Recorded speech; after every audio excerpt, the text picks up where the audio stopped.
From Associated Press, Alicia Vanchilio, and tonight's guest actress from the comedy series Veep, Anna Chlumsky. Hello. Hi. Hi, guys. Thanks for coming. Hi. Okay, so what's funny about that clip is I think we all feel like a phantom limb is missing if our phone has to leave our body. Yeah. You're right. It's not just Amy, is it? I think in my head, I always think that it's just Amy who's got the bionic phone hand. But you're right. We all feel that way. I mean, you leave your house, and if you left your phone, then you feel a little naked, and yeah. Right. But I do. Amy and other chiefs of staff, I think, I don't know. They actually are attached. Yes. Now, what I wonder is, are there any shades of Anna and Amy? Oh yeah, I mean plenty. I think I would. I think I would assume that I'm a much more adept actor if I was completely, doing something without any of myself. Well, I mean that's not the most adept acting is pulling from your own life and is pulling from yourself. So.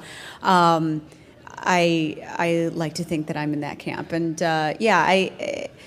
I think one of the more prevalent characteristics of Amy that I have in my own life that I'm getting better about is the control aspect. That's certainly not foreign to me. I love for things to make sense, and I like for things I like to have a handle on things as they occur in my life.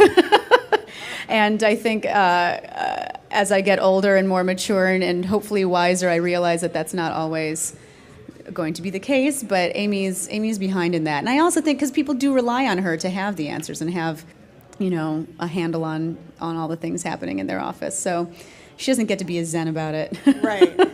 Now, I heard that you guys get to improv. We improv.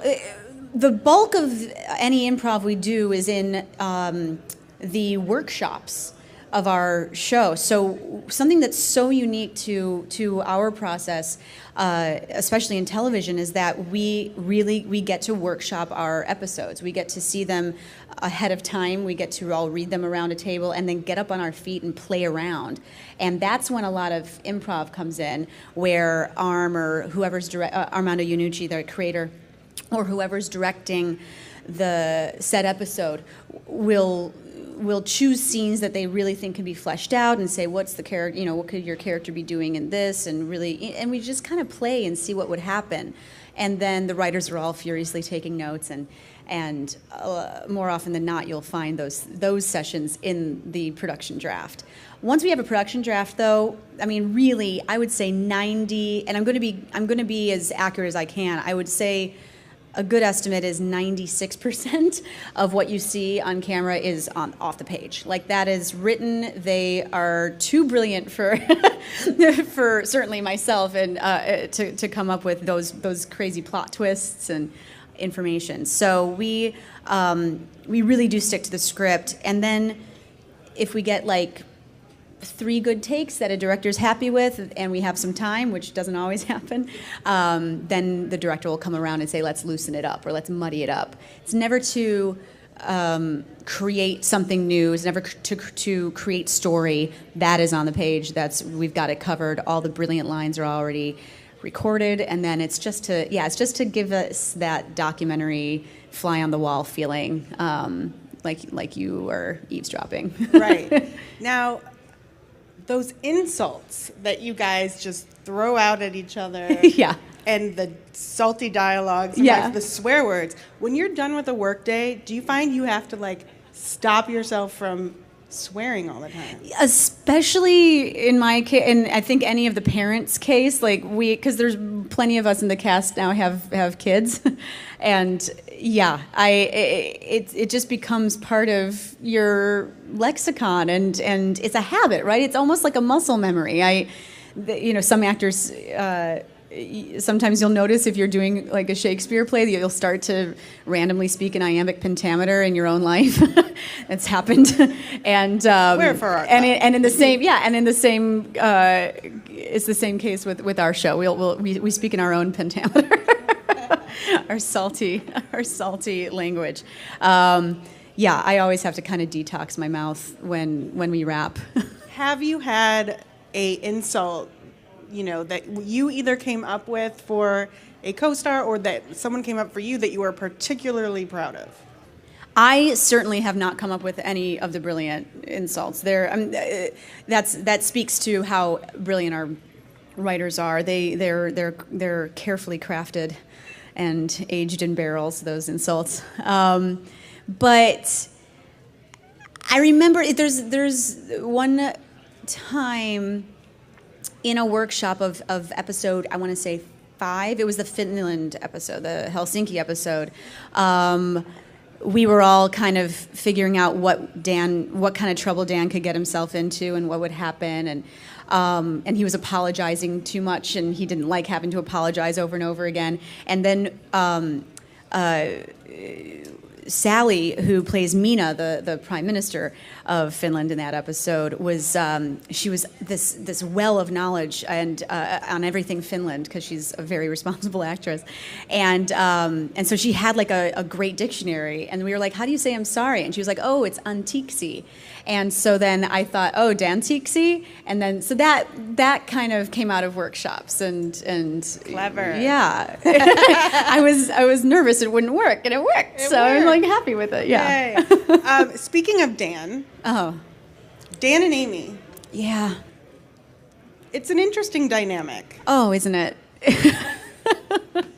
And even though they like hate each other, yet they're you so like kindred. Watching them yeah. together. They are kindred spirits, I feel. Obviously they had a romantic history before we even met either of them in the first season. And I think everybody loves to just interpret that as they will, And so they certainly have qualities in each other, or see qualities in each other that at one time or another they found appealing. And so I think,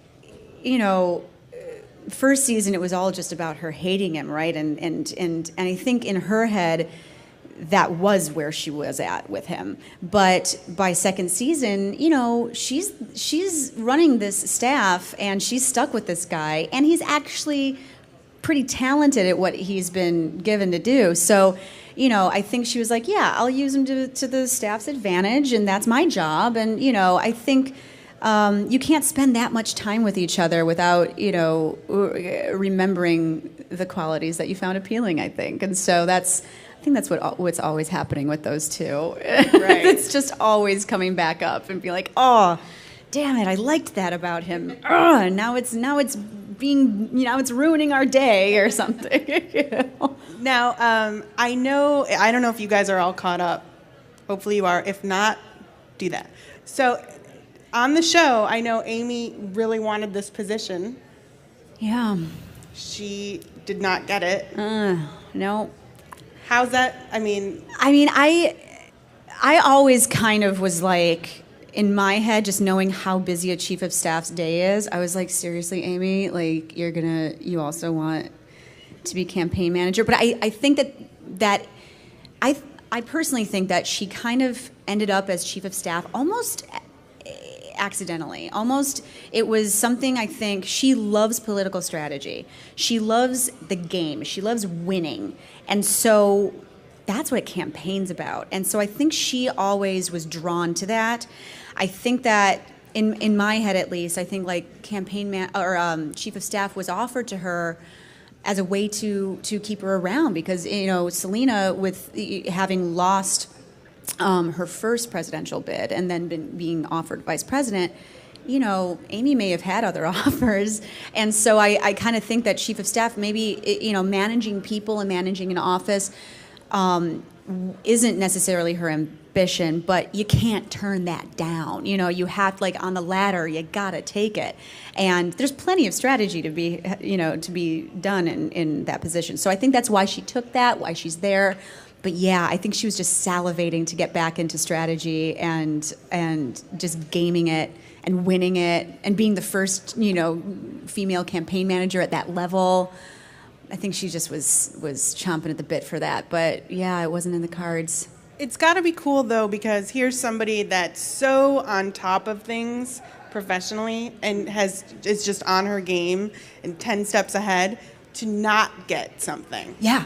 That's That's what episode 6 was all about, right? Like, that's why I love that episode so much. Because, I mean, in addition to like Chris Maloney and the brilliant and all the crazy stuff that happens in that episode, in addition to that, we finally get to see what happens to Amy when she's kind of got to deal with this like defeat turd. I've got to say, she handled it pretty well. I mean, I thought she might quit. Yeah, or something. Yeah. Something. I don't we'll know. see. And that's the thing. I think she's, there's a minor little speech she has with Ben where she's talking about her friendship with Selena, and I think in her head, you know how characters and people we say stuff we don't know we're saying them, like they kind of betray our true feelings, and I think that's an example of it. It's like she probably should have just been like, well, I'm going then, like, or I'll finish off this term and good luck, lady, or something like.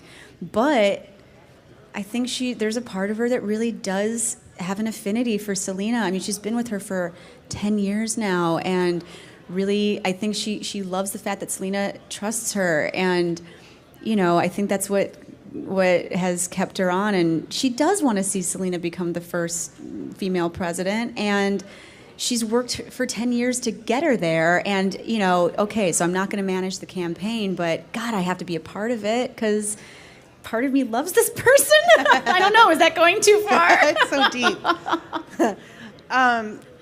Do you know, I know you can't say, but do you know the outcome of the election? Does that happen this season? We're still so ahead. Like, we're just doing primaries. So yeah, we don't. I have no so idea what the doesn't outcome time is. jump or anything. Yeah, no. So, I mean, logistics question.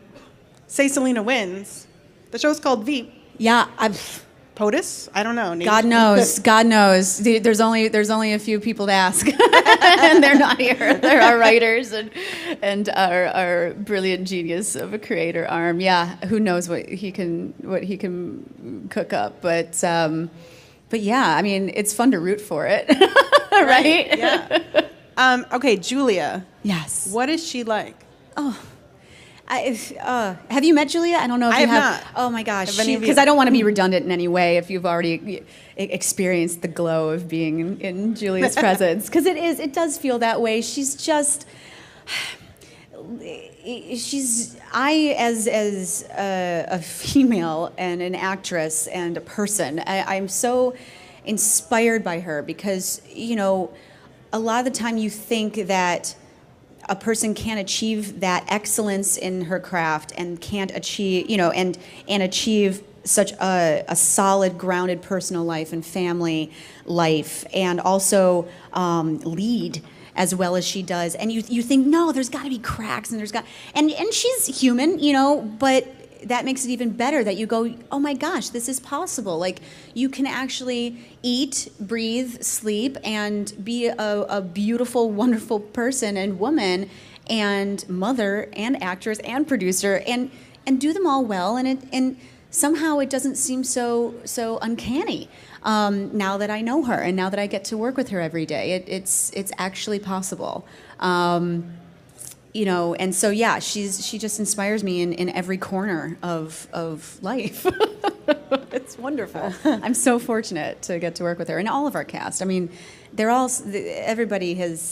each other's teachers, I think, to some extent. And I don't know what I've taught anybody else, but but they certainly have all taught me plenty. So now, talk to me about the fact that since you're on HBO, since you're on cable, Yeah. you guys have a lot of freedom. Yes. First of all, I don't think I hear that the network doesn't, breathe down your Interfere. neck and, They So don't. that's great. Yeah. But then also you have the freedom of dialogue. So much stuff can happen. yeah. Has that set a bar for you that if you ever were to do TV again, it would be It's hard. I mean, listen, I also get to guest on a network show. Believe it or not, it's network. I mean, it's gorgeous and also pushing boundaries. It's called Hannibal. Hannibal, right? Yeah. Yeah, and so I really do think that, with this whole golden age of television that we're in. I mean, I'm admitting it now. I hated going, oh, we're in an age, like we're living it. You can't really say that until you've passed it, but I do see what people mean. I do think that we're creating excellent content on television now, and whether it's cable or network. And I really do think that HBO was the vanguard, and I do think that that many other stations with more freedom have been able to pick that up, and it's all pushing it forward. So I think even, I'd be remiss to think that network isn't catching up, because I've been able to see this show that,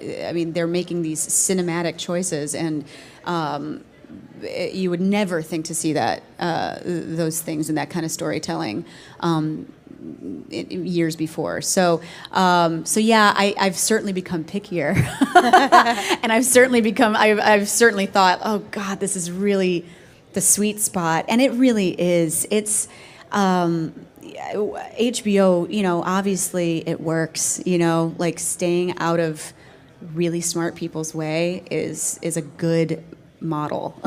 Right.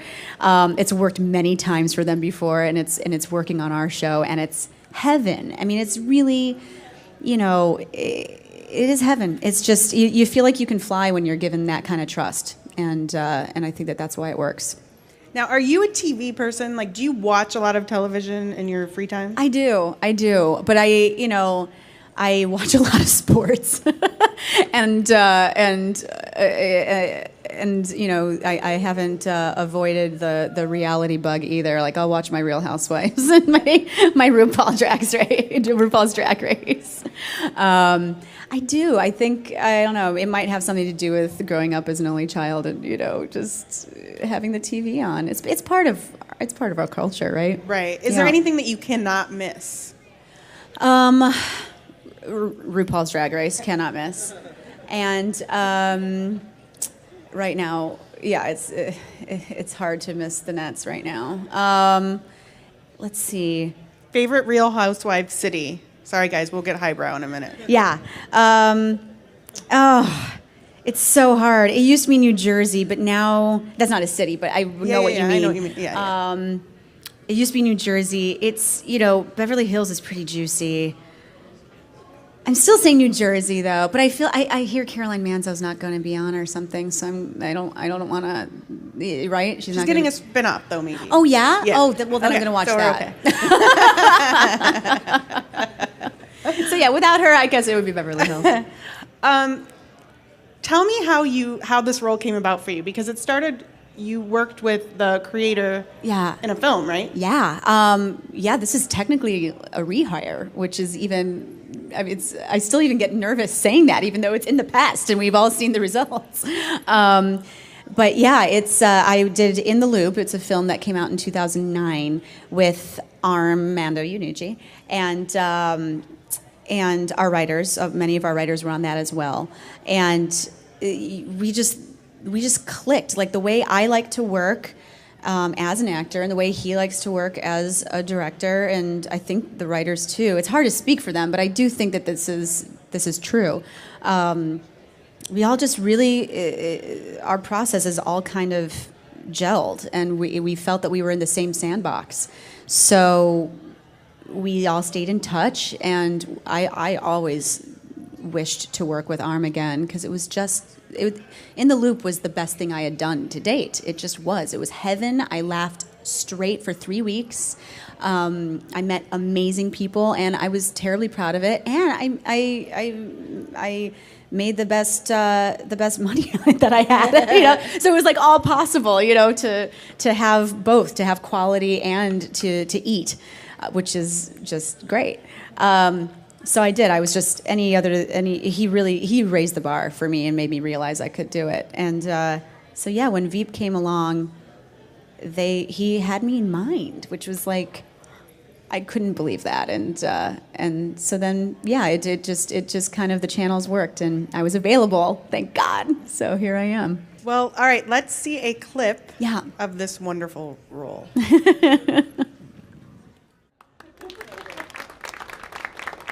Thank you. Now, we had, The West Wing, which showed this dream Yeah. scenario of Washington. We have Scandal, which shows, the romance side and Scandalous. A certain kind of dream. Yeah. Yes. But with this show, we see, kind of like the back room talking. It's not exactly the most flattering portrait. Oh no, it's not. However, when you talk to anybody, or many people, I shouldn't say anybody, but many people in DC, they all seem to think it's the most accurate, which they say with some shame.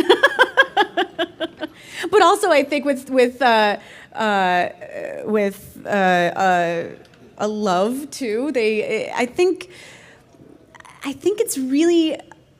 I don't want to say noble. I don't want to sound highfalutin, but it does feel generous to let people laugh about their lives. In a way, it's. I think that there's a therapy in laughter, and I think that for us to give anybody in the Beltway a way to just kind of like lighten up and see maybe what went on in their day, which probably was so stressful and so upsetting, and to be like, they get it, thank you. That feels really gratifying for us. Right. Yeah. Talk to me about those power suits and those outfits. Does it, at the end of the day, are you like, I just want my sweats? Yeah. Well, and especially this season, because I was my body was on overdrive. I had just had a baby, and I was feeding her for half the season. So I'm still feeding her, but just not with my body. I was breastfeeding. Don't worry, she's fine. But yeah, so there was definitely. I was getting into more like layers of Spanx this season, and then also so wanting the sweats at the end was nice. But I like that buttoned up feeling. Especially for Amy, I think it's really necessary, and it's fun choosing the suits because you want Amy to look good because she's emulating Selena. But there's certain suits where you're like, oh, this looks like Selena wouldn't want her to wear it. Like there's like sometimes it looks like it's too much, emulating her, or this it's like too chic. So you're like, can't, like she's still got to play the background for Selena. The principal is still the principal. She can't look better than the principal. Like, right. And I mean, it would be hard to look better than Julia, but you know what I mean. How do you get into the, when you're filming, get into the character of Amy? Like, how do you go there? I have like a little list of things. I don't have to go to my notebook every time, but I do have a notebook, and I love making my notes for scenes that I do in whatever project, and so I have my little like Amy page that just reminds me that it's speed chess. It's I've often said that it's like little dynamic reminders, like I'm Big Brother, to like the dynasty, or things like that. It's like it all rests on her, just reminders of what matters to her, win at all costs, like things like that. It'll just kind of trigger me, like get back into like where she needs to be, and also just standing straight matters with Amy. I want to talk about the very interesting / creepy character of Jonah. Oh, Jonah. Isn't it nice this season how, I don't know if everybody feels this way, but there are times this season, both when we were filming it and now watching it, where I kind of feel bad for the guy. And then he quickly reminds me who he is, and that's fine, and then I'm like, oh, I don't feel bad for you anymore. But he has 9 lives. Like, he finds a way back in. No, he's you can't, he's kind of like herpes. He's everywhere. And you can't get rid of him. And I think possibly, and I won't speak for, Tim obviously knows much more about Jonah than I do, but I would assume that Jonah wouldn't mind that comparison.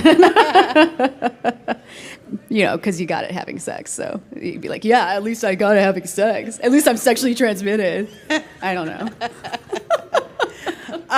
Who in the cast, because you're all so good and all so funny, who breaks first? Tony Hale. Really? Tony Hale and Julia. Yeah. Julia. Oh yeah. And they've spoken about it, so I don't feel like I'm outing them or anything. They have this very special bond where, I mean, he has those eyes that you can see everything in them, and so if they are in a scene and he does one thing and stares right at her at the right angle, or she'll just be like, don't, and they can make each other corpse in just without saying a word. It's quite special.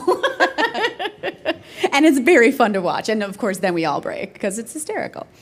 I love how at the end of an episode we get to see those deleted, or not the deleted scenes, but those bonus scenes. Yeah. So fun. Is that just extra material that didn't make it in? Yeah, totally. And that's a thing that, Arm always, he always writes double what we need, what we can actually fit. And we end up always kind of overshooting. And so I don't know how we always get it into 24 to 26 minutes. It's alchemy to me, how they do it. And our editors, that's a testament to how brilliant our editors are as well. So yeah, the deleted scenes are kind of we didn't lose everything. It's fun, and it's always so hilarious. Oh yeah. And there's so much more where all that came from. There's so much more. Yeah, I need to see all of the outtakes, please. You can lobby for that. I would. Yeah. Okay. Yeah. Let's show another clip. Can we? Sure, yeah. Okay. I love that. That just shows everyone, It in does. their, And everyone. in their attempt at an element. Right. Okay, so you said that you think you're going to go back to shooting in the fall. I believe so. Yeah, we've got our 4th season picked up. So yeah, I got a job. And yeah, that's kind of the timeline we've been doing. So I can't imagine veering off it much. Do you like having, not having to do that 22 episode order that you would have to do on a network show? I've never done 22 episodes. I'm sure that it's triple the work. We certainly managed to have as exhausting hours as possible. So it doesn't, I have nothing to compare it to. So, it certainly still feels like, you did a 16-hour day, because you did. But yeah, I sometimes, especially when I guest on other shows, and I'm like, wait, so you guys have done how many episodes and you're just getting a hiatus now? It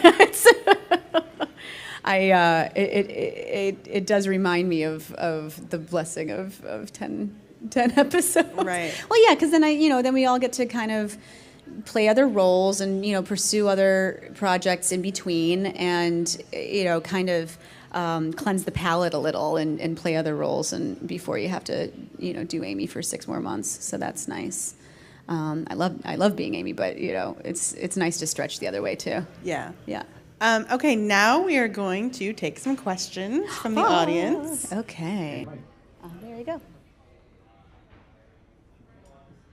So, have you had an opportunity to meet any of your real-life counterparts, and would you find yourself giving them advice, or are you going to ask them what kind of advice they should give you in terms of authenticating your role? Oh, I've only asked them for their advice. I would never assume to give them any. I would love to know what they want to know, though. I'm going to have to ask next time I see. Yeah, and when we first embarked on Veep with the pilot, and then in the first season, we all got this great tour. We were introduced to many people who had the positions that we had. So we just, all of us just pounced and gleaned as much information as we could. Laura Schiller was really helpful to me and remains so to this day. She's Barbara Boxer's chief of staff. And Ron Klain, who was both Biden and Gore's chief of staff, visited our set. And that was during second season. So I had already kind of read a lot about him, and I had read actual comments that he had made about Amy's efficacy and all these things. And so I was just so pleased to meet him when he finally came to set. And that was the episode where we did the shutdown. And he actually explained that, like, his first day was the actual shutdown. So I was just like, well, then you gotta tell me, what are we doing right? What are we doing? What do we need to make better? So there's a lot of those nice. Oh my gosh, we even had one of our actors who played Selena's housekeeper in the first season was actually representative from Chicago's chief of staff. Really? It's incredible sometimes how people come into our set and people come into our lives. It's awesome. Yeah, her name is Janice. She's awesome. So yeah, I've gotten to meet in different avenues many chiefs. It's fun. Cool. Yeah. Hi. Two quick questions. Do you consider yourself a political junkie? I do not, actually. When I was in college, I was mildly obsessed with politics, and I just found that it would get you into far too many fights in parties and and in your social life, and so then I remembered that tenet of not discussing politics, religion, or family, and I thought maybe there's something to it. I'm going to try it, and it was great. Like, there's so much more to talk about. So I went on a diet. I went on a strict diet of politics for a while, and coming back to paying attention to it this way has been a much healthier view. I don't see it as sports like some people love to watch the pundits yell at each other and keep tabs. And I just don't find as much an interest in that element of like politics entertainment as much as just actually what's happening and who's doing the work. That's it's a much healthier way for me to view politics. Can I also ask you, have you watched the British version of your show? We don't have a British version of our show. Veep is original for HBO, but The Thick of It was a show that Armando Iannucci had, and all of our writers did 4 series. They call them series, not seasons there. So they had 4 series of that, and it's excellent. I love a lot of them. And In the Loop was actually loosely inspired. We had our character. In the Loop was kind of, if you think of it, like a spin-off movie of The Thick of It, because Malcolm, who was played by Peter Capaldi, who's now Doctor Who, was the character that then In the Loop was about. Well, it was about everybody, but he was the thread from The Thick of It to In the Loop. But yeah, Veep is actually its own animal. Hi, I know you're an actress and you're a very good one. I love My Girl, one of my favorite movies, by the way. Thank you so much. Yeah, you're a great actress. My question is, I'm a writer myself, so I'd like to know, how do you guys manage to hide the political affiliation of Selena Meyer, I think very deftly.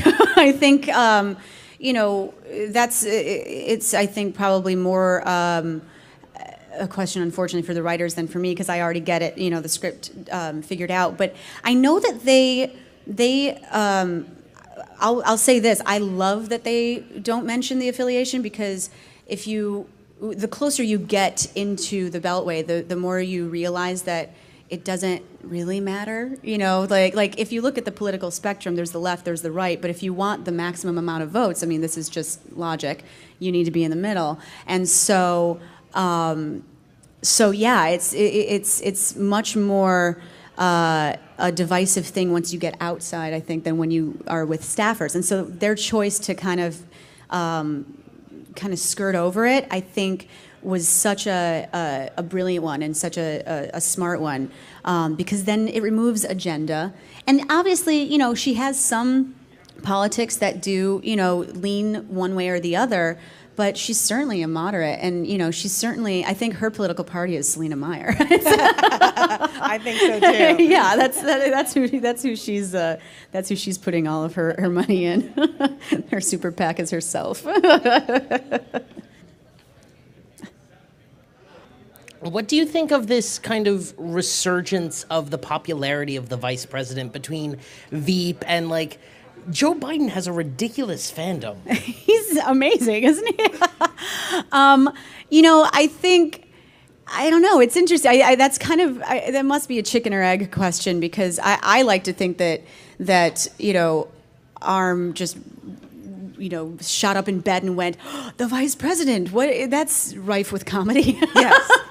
And I think that is how he was thinking of it. Again, I don't want to speak for him, but from how I understand, he was looking at different positions that might be funny, in the American political realm, and it dawned on him that the vice president has really two constitutional requirements, and that's it. So it can go anywhere, and many people have done many different things with that office. So so I know that's why he thought it was so comedic, because it's just all of this pomp and all of this, you're right next to all the power, and yet you have none, and so that is funny.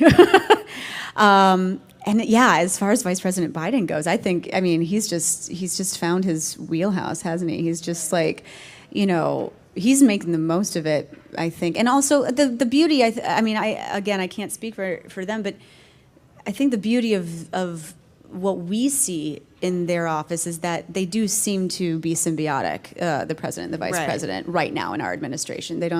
They seem to know what each other's qualities are, and to play to those strengths as opposed to the opposite. So. And also, isn't it it's so fun to see somebody who desperately just wants a seat at the table. Yeah. She wants in, and she wants, did the president call? Yeah. Call? Totally. The first season. Yeah. And, and that's also what I think was fun for our writers was first season. It was all about that, but it's can we really, this is a person's life. Can it just be that for 4 years? Possibly not, and probably not. So, I think they had to give her the victory of getting a little more power the second season, and and seeing then, well, does that satisfy you? Is that good enough for you, Selena? And of course, it's not. Right.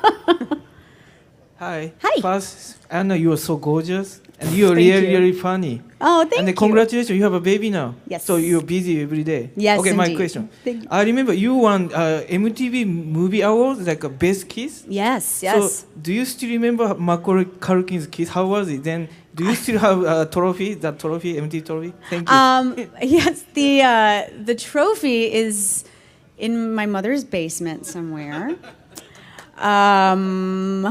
But I'm sure she knows where it is. Well, I don't know if she knows where it is, but it's in a bin somewhere.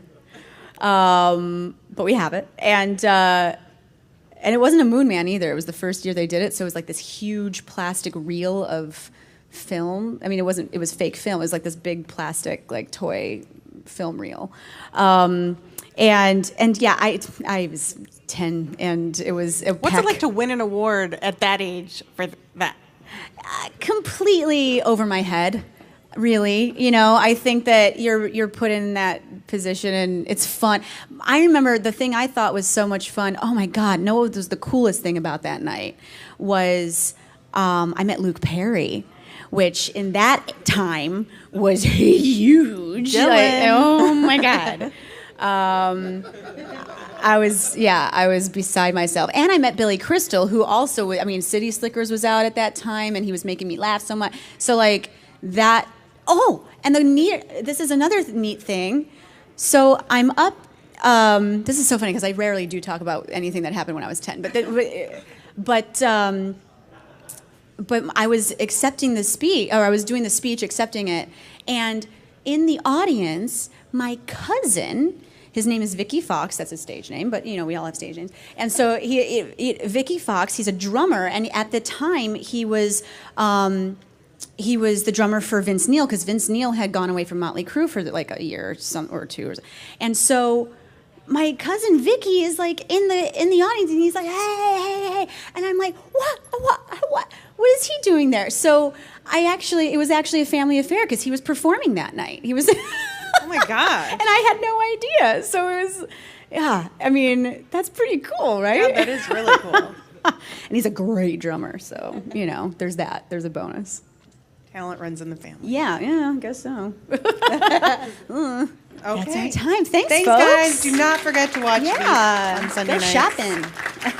You guys are great. Thank you. Armando Iannucci, the creator, or whoever's directing the set episode, will choose scenes that they really think can be fleshed out and say, what's the character, what could your character be doing in this, and we just kind of play and see what would happen.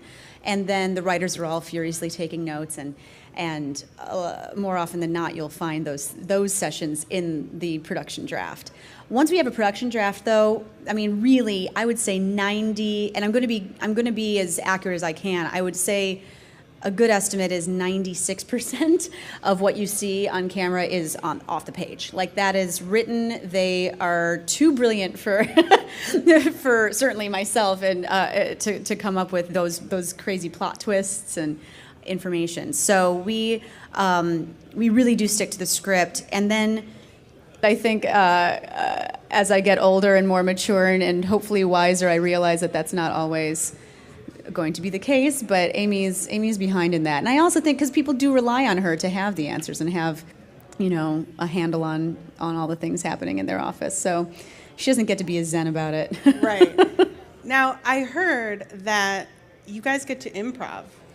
We improv, the bulk of any improv we do is in the workshops of our show. So something that's so unique to our process, especially in television, is that we get to workshop our episodes. We get to see them ahead of time. We get to all read them around a table and then get up on our feet and play around. And that's when a lot of improv comes in, where Arm or whoever's directing. I think I would. I think I would assume that I'm a much more adept actor if I was completely, doing something without any of myself. Well, that's not true.